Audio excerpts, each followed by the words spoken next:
Nickname বা ডাকনাম যুক্ত করবেন সেই প্রসেসটা আজকে আপনাদের দেখাবো। প্রথমে আপনারা আপনাদের ফেসবুক অ্যাপসটি ওপেন করবেন। ফেসবুক অ্যাপসটি ওপেন করার পর উপরের দিকে এই থ্রি ডটে টাচ করবেন। থ্রি ডটে টাচ করার পর এখানে আপনারা আপনাদের প্রোফাইলে টাচ করবেন। প্রোফাইলে টাচ করার পর এখানে একটা আপনাদের আইডিটা চলে এসেছে। এখানে আপনারা এখানে এডিট প্রোফাইলে টাচ করবেন। এডিট প্রোফাইলে টাচ করার পর একটা ইন্টারফেস চলে আসছে। এখানে আপনারা স্ক্রল করে নিচের দিকে এডিট অ্যাবাউট ইনফো নামে একটা অপশন আসছে, এখানে টাচ করবেন।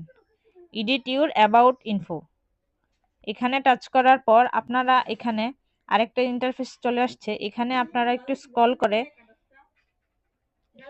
স্ক্রল করে নিচের দিকে অ্যাড অ্যানাদার নেম নামে একটা অপশন আসছে, এখানে আপনারা টাচ করবেন। এখানে টাচ করার পর আপনারা কি নাম দিতে চান, নিকনেম কি দিতে চান সেটা এখানে দিয়ে দিবেন। আমি এখানে একটা নেম দিয়ে দিচ্ছি। নেমটা দেওয়ার পর আপনারা এখানে টিক মার্ক যে আইকনটা আছে এখানে টিক দিয়ে দিবেন।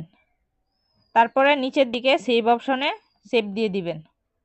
তো এইভাবে আপনার নাম সেভ হয়ে যাবে। তো ভিডিওটা যদি আপনারা ফেসবুক থেকে দেখে থাকেন তাহলে একটা ফলো দিয়ে দিবেন, আর যদি ইউটিউব থেকে দেখে থাকেন তাহলে সাবস্ক্রাইব করে দিবেন।